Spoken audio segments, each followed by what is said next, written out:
اللهم صل وسلم وبارك على سيدنا محمد. بصوا بقى عشان ندخل في الموضوع المفيد. قررت ان انا اعمل النهارده اكل رهيب. بصراحه انا كنت عازمه مجموعه من زمايلي المدرسين وقلت لا بقى لازم اعمل اكله حلوه. جبت زي ما انتوا شايفين جزر وكوسه وبدنجان وفلفل كوبي وبصل. البصل ابتديت ان انا اسلقه ربع سلقايه واخليه زي ما هو كده، قشرته من تحت ومن فوق، طلعت البصلايه كامله بحيث ان انا اعرف احشيها. كنت دايما بسمع ان حشو البصل ده بيبقى طعمه مش حلو وبيبقى وحش قوي قوي قوي، لكن والله العظيم اللي سمع غير اللي جرب. لو فعلا جربته البصل المحشي بتاعنا هتلاقوه تحفة. وجبت كمان فلفل اللي هو الحامي بتاعنا بس الكبير ده وحشيته. وطبعا ورق العنب، يعني كانت حفلة محاشي. كل دوت ابتديت ان انا ابتدي بيه الاول. يعني حشيت ورق العنب، كان في حبة متبقيين معايا حطيتهم في الحلة اللي فيها الكوسة والبدنجان والبصل والفلفل، علشان كان في حبة صغننين، لان انا عملت حلة ورق عنب وعملت حلة كرنب وعملت حلة للمشكل. البصل عايزة اقول لكم ان كان طعم طعامة ملهاش مثيل، والجزر روعة. دي بقى حلة ورق العنب اللي بقول لكم عليها. انا ليه عملت لها كده، غطيتها بالليمون علشان ما كانش عندي دبس الرمان. قمت حاطه الليمون، شرايح الليمون بتدي مزازه يا جماعه والله العظيم.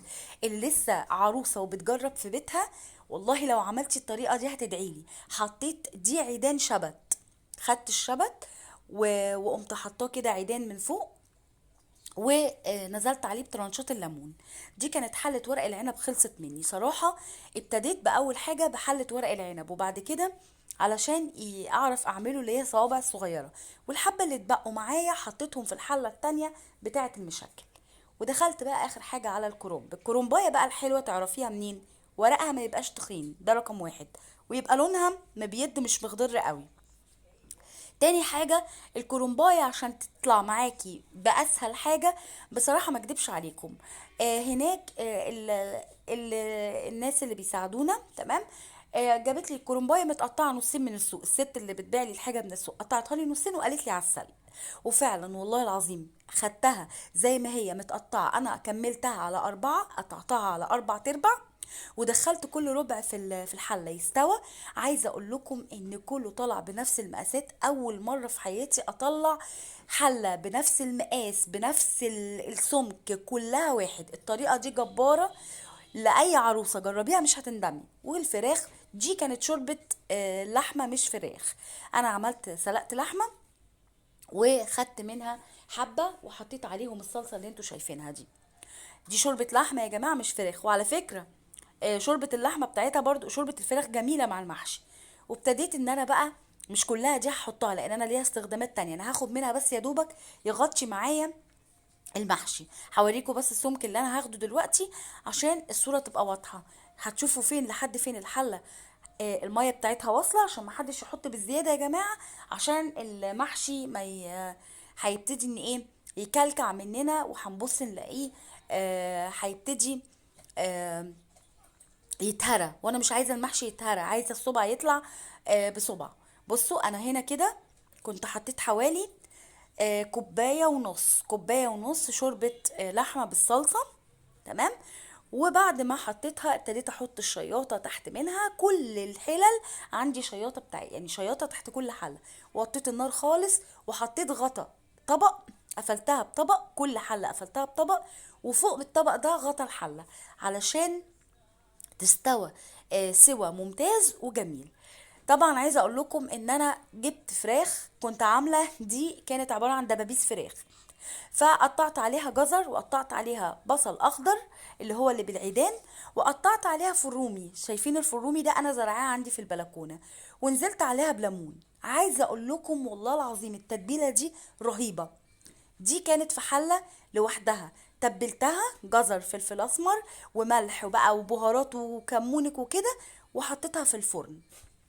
ودوت كان البدنجان بتاعنا العرانيس. انا قررت احشيه باللحمه المفرومه، وحبه الصلصه اللي انا قلت لكم عليهم اللي هما شوربه اللحمه حطيتهم من فوق الوش.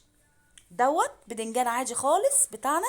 وابتديت ان انا افتحه من النص وقمت حاطه فيه حشيه لحمه مفرومه بعد ما عصقتها وعملت الشكل ده في الصينيه، عشان انا كده كده قلت هقدمه كامل على السفره بنفس الشكل ده، وكل واحد بقى ايه ياخد واحده كده ايه، يعني او الكميه اللي هو عايزها بايده عن طريق المساكه. عايزه اقول لكم ان السفره والله العظيم اول مره احس ان انا فعلا الاكل يا جماعه جبار. وطبعا بعد ما بتحشيها لحمه مفرومه بتدخليه الفرن، بيتشكشك، بياخد يعني شكشكه حلوه. دي اللحمه اللي انا بعد ما سلقتها وخدت الشوربه بتاعتها حطيتها بس كده، اديتها كده في الفرن مع جزر ومع بصل ومع بطاطس مربعه. حطيتها يا دوبك تاخد بس ايه، هي كانت مستويه بس تتشكشك بس شويه في الفرن. زودت عليها معلقه عسل اسود كبيره عشان تديني نكهه الشوي. ودي يا جماعه بجد فعلا رهيبه. ودي برضو دخلتها، لان كانت الوراك بتاعت الفراخ ما كانتش هتكفي، دي كانت دبابيس مش وراك. وهنا جبت بعد اللحمه المفرومه، ما عملتهاش كلها، جبت منها حبه عملتهم شيش طاووق مع البدنجان العرانيس قطعته زي الشيش طاووق. هنا بقى كان البدنجان خلص بقى معايا التاني اللي هو البدنجان الكوبي. كنت حاطه حبه مسقعه باللحمه المفرومه، عملتهم انا عامله نوعين مسقعه، اللي هو البدنجان العرانيس اللي حاشيه لحمه مفرومه بطريقه جديده، على فكره طلع اروع من البدنجان بتاعنا الكوبي ده. وطبعا طشيت له الطشه اللي هي بالخل والثوم، ما تنسوهاش رهيبه. كانت الصواني بقى هنا جهزت. طبعا ما قدرتش اصور السلطات لان السلطات خدت وقت طويل مني، وبصراحه الوقت كان ضيق فما عرفتش اصورها وما كانش فيه مساحه في التليفون. هنا بقى كانت صينيه اللحمه جهزت. المحشي طبعا الكرنب كان استوى. عايزه اقول لكم ان انا هنا كنت بس حاطه حبه ليا، لكن انا باقي الاطباق عملتها بنفس الطريقه كده. انا بحب الشبت قوي. الشبت يا جماعه اقسم بالله بيدي طعامه غير عاديه. ورق العنب بصوا بقى الجمال والعسل والسكر، وقطعت ترانشات الليمون، وقطعت ترانشات جزر، وحطيت في طبق كبير خالص واللي عايز ياخد. هنا كنت بقى صبيت الورق العنب وصبيت الكرنب وحطيتهم في قالب كبير، صينيه كبيره، ونقرشتهم بالليمون والجزر والطماطم والحاجات الزواق وكمان خيار. ابتديت ان انا ايه ازينهم بيها. عايزه اقول لكم السفره اللهم بارك كانت في منتهى الجمال. بصوا انا هنا جايبه لكم من الزاويه، بصوا الجمال يا جماعه. اقسم بالله كانوا هياكلوا صوابعهم ورا الاكل. وطبعا الاكل الحمد لله اللهم بارك كفى وزاد. عايزه اقول لكم ان اول مره اطلع المحشي بنفس السوا. مبسوطه جدا جدا جدا بالاكل، مبسوطه ان انا جربت البصل. البصل اللي يقول لك ما تجربهوش قول له انت ما بتفهمش حاجه. البصل رهيب في الاكل يا جماعه. بعد كده لما تعملي محشي ما تنسيش تجيبي البصل وتحشيه. هي خلطة واحدة هتحشي بيها ورق العنب والكرنب والبصل والفلفل والكوسة والبدنجان كلها. وال زي ما قلت لكم الدبابيس بتاعت الفراخ، وجنبها اللي سد طبعا معايا اللحمه، وعملت بدنجان